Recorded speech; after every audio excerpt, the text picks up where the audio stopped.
A'udzubillahi minasyaitonirrajim. Bismillahirrahmanirrahim. Alhamdulillahi rabbil alamin. Segala puji bagi Allah, Tuhan alam ini. Wa bihi nasta'in. Kepadanya lah kita minta segala pertolongan. Wassalatu wassalam ala Rasulillahil amin wa ala alihi wa sahbihi ajma'in. Wa man tabi'ahum bi ihsanin ila yaumiddin. Selawat dan salam kita ke atas Nabi kita sallallahu alaihi wasallam, keluarga Nabi serta para sahabat semuanya. Juga doa kita kepada sekalian muslimin muslimat yang ikut Nabi, para sahabat sampai kepada hari kiamat. Allahumma Rabbana ishrah lana sudurana. Ya Allah, yang Tuhan kami, lapangkanlah dada kami sekalian. Wa yassir lana umurana. Mudahkanlah segala urusan kami. Waj'alna minal ladzina yastami'una al-qawla fayattabi'una ahsanah. Dan jadikanlah kami ini orang-orang yang suka dan sentiasa mendengar ayat-ayat Allah, nasihat-nasihat agama, kemudian mengambil apa-apa yang terbaik daripada tazkirah ini. Ulaika alladzina hadahumullah wa ulaika hum ulul albab. Mereka itulah orang-orang yang telah Allah kurniakan hidayat kepadanya, dan mereka itulah orang-orang yang memiliki hati yang bersih. Alhamdulillah, di kesempatan yang ringkas ini, saya Dr. Sofi bin Man diberi tugas satu tajuk untuk mengupas pada bulan Ramadan yang mulia ini, pada 13 April ini, mengenai bulan Ramadan, bulan keampunan. Tajuk ini amat penting untuk kita sama-sama hayati, kerana jarak antara kita dengan syurga adalah keampunan Allah Subhanahu wa Ta'ala. Keampunan disebut di dalam Al-Quran ialah maghfirah. Seperti mana firman Allah dalam surah Ali Imran ayat 133, A'udzubillahi minasyaitonirrajim.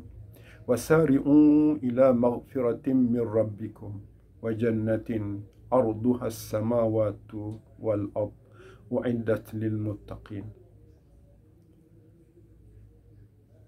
Wahai sekalian hamba-hambaku, bersegeralah kamu semua, berlomba-lombalah kamu semua untuk mendapat maghfirah daripada Tuhan kamu, Tuhan yang mencipta dan mengurus segala hidupan kamu.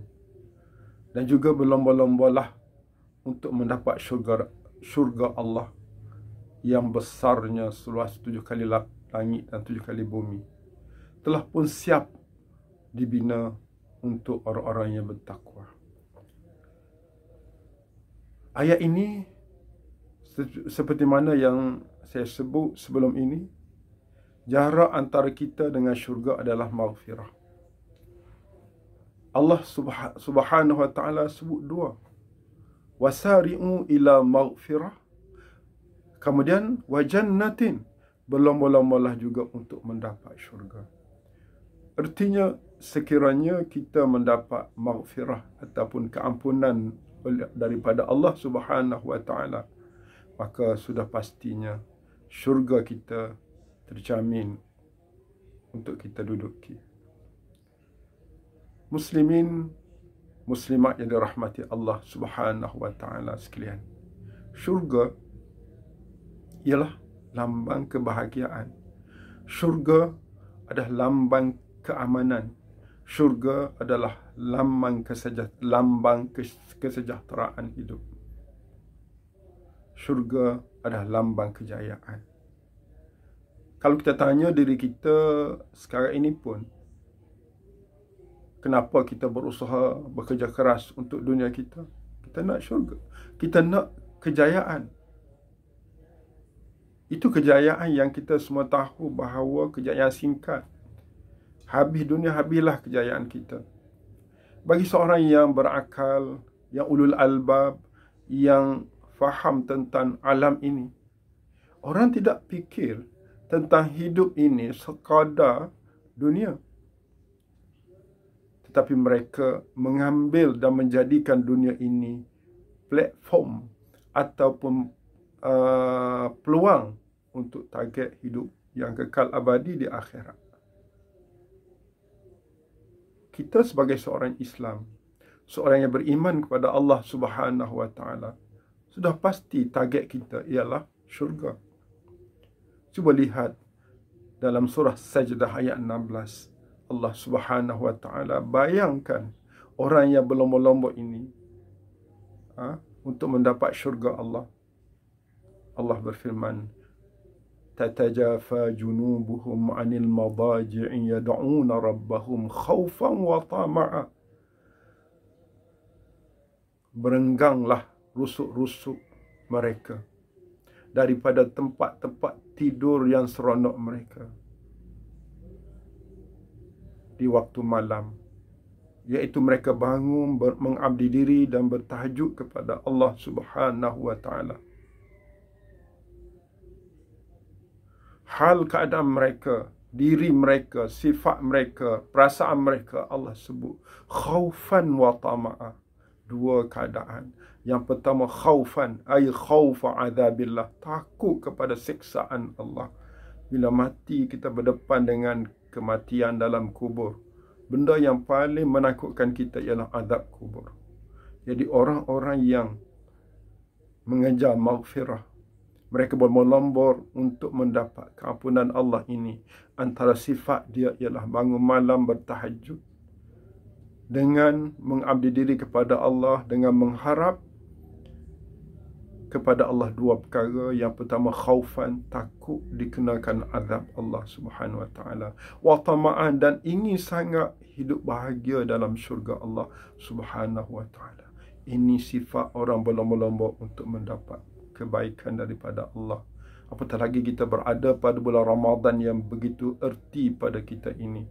Begitu sempurna hidup kita ini tanpa gangguan-gangguan yang biasa diganggu sebelah bulan yang lalu, iaitu gangguan iblis dan syaitan.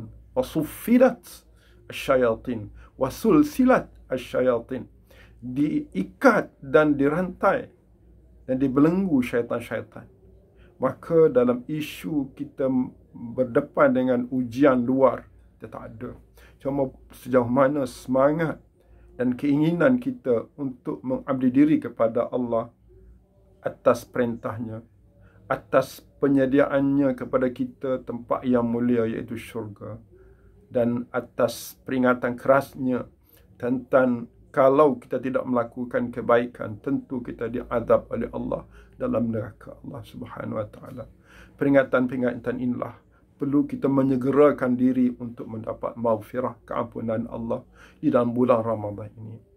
Ada satu hadis Nabi sallallahu alaihi wasallam yang berkaitan dengan Ramadan, yang kita disediakan pada Ramadan ini.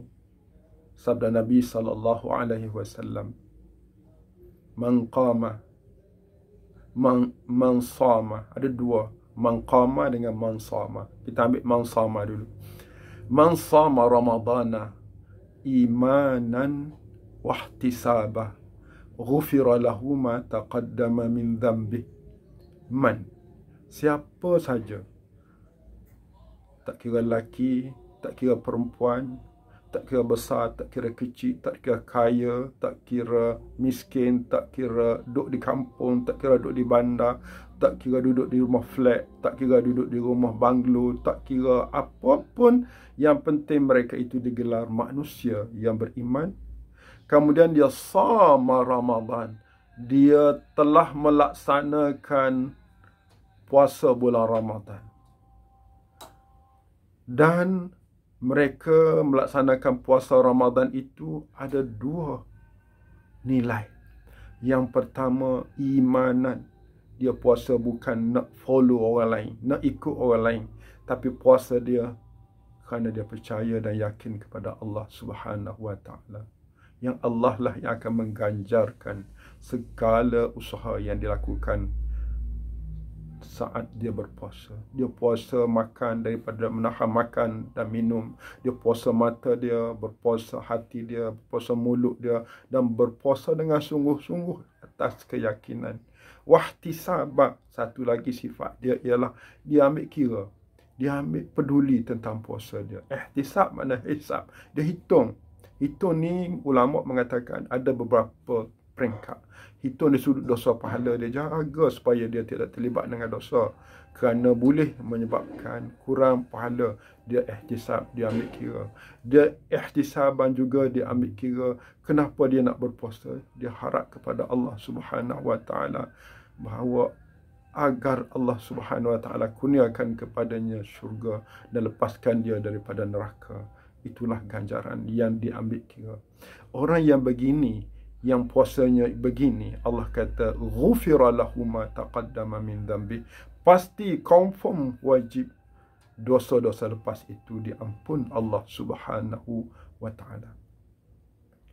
Sahabat-sahabat yang dirahmati Allah Subhanahu Wa Taala, muslimin muslimat yang dirahmati Allah sekalian, maka jelaslah kepada kita kata Allah dalam surah Al-Imran tadi, wasari'u ila maghfiratin min rabbikum wa jannatin arduha as-samawati wal ard uiddat lil muttaqin. Bersegeralah kamu, khususnya pada bulan Ramadan ini, ambillah kamu untuk mendapat maghfirah daripada Allah Tuhan sekalian alam yang telah sediakan untuk kita. Jadi salah satu cara untuk kita nak pastikan kita mendapat maghfirah, dengan sebab maghfirah itu kita terlepas daripada azab neraka Allah, kita terbebas daripada neraka Allah, dan kita dimasukkan syurga Allah buat selama-lamanya, ialah kita pastikan puasa ini diterima Allah. Dan puasa yang diterima Allah Subhanahu Wa Taala bukan sekadar menahan lapar dan dahaga, tetapi menahan segala yang boleh membawa kepada kebencian Allah, maksiat kepada Allah, memutuskan silaturahim. Muslimin muslimat yang dirahmati Allah sekalian, ada tiga perkara yang berkaitan dengan untuk mendapat maghfirah. Tiga perkara ini berkaitan dengan sesama kita, ada satu lagi berkaitan dengan Allah. Yang berkaitan dengan kita ada tiga. Pertama, kata Allah, alladzina yunfiquna fis sarra'i wad dharra. Ini ayat 134 surah Al-Imran. Orang yang akan dikurniakan oleh Allah Subhanahu Wa Taala keampunan, seterusnya mendapat kedudukan yang terbaik di sisi Allah, ialah orang yang tolong menolong, infak menginfak, tolong menolong dalam perkara-perkara yang menguntungkan umat ini, masyarakat ini, negara kita dan seterusnya, sama ada masa senang dan susah. Dalam Al-Quran mentadbirkan nilai yunfiqun, dia menggunakan infak, tetapi dia tak sebut infak apa. Infak harta ke, infak masa kita ke, infak ilmu kita ke. Yang penting kita membantu saat masa senang dan susah ini untuk mengangkat martabat diri kita dan umat ini menjadi umat yang terbaik. Khairu ummah ukhrijat linnas. Kuntum khairu ummah ukhrijat linnas. Kamu adalah sebaik umat yang dikeluarkan untuk orang ramai, supaya orang ramai semua jadi baik. Oleh sebab itu, muslimin, muslimat, salah satu syarat untuk kita bina dalam kita untuk mendapat maghfirah, khususnya pada Ramadan ini, hubungkan silaturahim sesama kita. Tolong menolong dalam perkara-perkara yang boleh membawa kepada ketakwaan. Dan jangan tolong menolong dalam perkara-perkara yang boleh membawa kepada perpecahan, permusuhan. Pertama. Yang kedua, wal kadhimin al-ghaib. Kita kadang-kadang banyak khilaf. Kadang-kadang kita diuji oleh Allah dalam banyak perkara, dalam keluarga kita, dalam masyarakat kita, dalam pejabat kita, dan di mana saja kita berada, kita diuji oleh Allah. Dan orang yang diampun Allah dosanya ialah orang yang boleh stabilkan kemarahannya, yang tidak boleh membawa kepada perpecahan dan keburukan yang lebih besar dari hasil khilaf yang berlaku. Dan inilah jiwa besar yang perlu diwujudkan dalam diri kita, dalam diri masyarakat kita, keluarga kita, untuk kita meraih keampunan Allah Subhanahu wa ta'ala, khususnya pada bulan Ramadan ini. Yang ketiga yang kita berwujud untuk mendapat keampunan Allah ialah wal'afina 'anil nas. Kita kena ada sifat lapang dada, maaf kepada semua kesalahan orang ramai. Ya, memaafkan kesalahan orang lain merupakan satu sebab kebahagiaan yang wujud dalam diri kita. Merupakan satu sebab keselamatan yang berlaku pada kehidupan kita dan menghilangkan stres dan menjauhkan permusuhan sesama kita. Maka tiga perkara ini, iaitu tolong-menolong dalam perkara baik, menahan kemarahan dan sabar dalam perkara yang boleh membawa perpecahan. Yang ketiga, memaafkan segala kesalahan yang boleh membawa kesatuan antara kita. Itulah tiga perkara yang melibatkan kita sesama kita. Dan kalau tiga perkara ini kita dapat melaksanakan, itulah bentuk perlombaan untuk mendapat keampunan Allah Subhanahu wa ta'ala. Dalam masa yang sama, kita menuju kepada syurga Allah Subhanahu wa ta'ala yang telah siap dibina untuk kita hidup buat selama-lamanya di hari akhirat. Muslimin muslimat yang dirahmati Allah Subhanahu wa ta'ala. Satu lagi berkaitan dan kita dengan Allah. Di dalam surah Ali Imran juga ayat 135, Allah Subhanahu wa ta'ala menggambarkan hubungan kita dengan Allah sentiasa salah. Kita banyak melakukan keburukan. Kita banyak melakukan kesilapan dengan Allah. Kesilapan pada tutur kata kita, kesilapan pada ibadat kita, kesilapan pada mata kita, kesilapan pada apa jua yang kita gunakan dalam hidup kita ini. Banyak salah dengan Allah Subhanahu wa ta'ala. Allah Subhanahu wa ta'ala tidak menafikan perkara itu. Cuma Allah nak melihat sejauh mana kita dengan Allah ini tidak berpisah sama sekali. Firman Allah, walladzina idza fa'alu fahishatan aw zalamu anfusahum dzakarullaha fastaghfaru lidhunubihim wa man yaghfiru dhunuba illa Allah fa'asa ulai wa man yaghfiru dhunuba illa Allah wa lam yusirru ala ma fa'aluhu wa hum ya'lamun. Sadaqallahul azim. Kita dengan Allah, kita perlu maghfirah, keampunan Allah. Kata Allah, orang-orang yang mereka apabila terbuat perkara-perkara fahsyat, benda-benda yang dilarang, yang buruk yang dilarang, ataupun perkara-perkara au fa'alu au zalamu anfusahum, ataupun mereka zalim diri sendiri. Antara makna zalim diri sendiri ialah perintah Allah kita abaikan, kita tidak buat. Mereka ini kadang-kadang berlaku pada diri kita semua. Tapi yang paling baik di antara kita ialah zakarullah. Dia kembali kepada Allah dengan mengingati Allah. Lalu dia fastaghfaru lidhunubihim. Dia terus meminta maaf kepada Allah atas dosa-dosa mereka. Dan dia yakin wa man yaghfiru dhunuba illa Allah. Dan dia yakin bahawa tidak ada siapa yang boleh membantu dia kecuali dengan keampunan daripada Allah Subhanahu wa ta'ala sahaja. Walam yusirru ala ma fa'aluhu wa hum ya'lamun. Da ala ma fa'alu wa hum ya'lamun. Mereka tidak terus-menerus dengan keburukan itu, bahkan mereka berhenti, dan dalam masa yang sama mereka mencari nilai-nilai keakraban diri dengan Allah Subhanahu wa ta'ala. Ini hubungan Allah. Kita kena hapuskan dosa kita dengan Allah melalui istighfar. Tuan-tuan, satu amalan yang saya ingin kongsikan dalam hidup kita ini, iaitu amalan selepas saja salam kedua daripada salat, duduk dalam keadaan tahiyat akhir, bacalah istighfar, astaghfirullahalazim alladzi la ilaha illa huwal hayyul qayyum wa atubu ilaih. Baca 3 kali, kemudian baca la ilaha illallah wahdahu la syarikalah, lahul mulku wa lahul hamdu yuhyi wa yumit wa huwa ala kulli syai'in qadir. 10 kali subuh dan maghrib, dan 3 kali waktu-waktu lain. Dikatakan segala dosa diampun Allah kerana kita baca di saat kita baru lepas berjumpa Allah. Yang kedua, kita dijaga segala kebahagiaan dunia. Yang ketiga, akhirat, Allah redha dan syurga. Moga-moga Ramadan ini menjadi suatu nikmat untuk kita semua. Aqulu qawli hadha astaghfirullahal azim li wa lakum. Wassalamu alaikum warahmatullahi wabarakatuh. Terima kasih kepada Persatuan Ulama Malaysia kerana mengizinkan saya menyampaikan sedikit nilai kebahagiaan, mengongsikan nilai kebahagiaan secara bersama.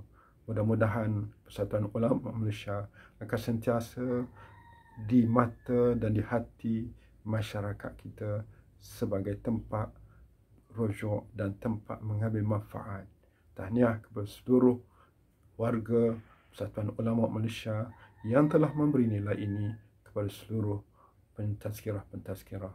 Aqulu qouli hadza wassalamu alaikum warahmatullahi wabarakatuh.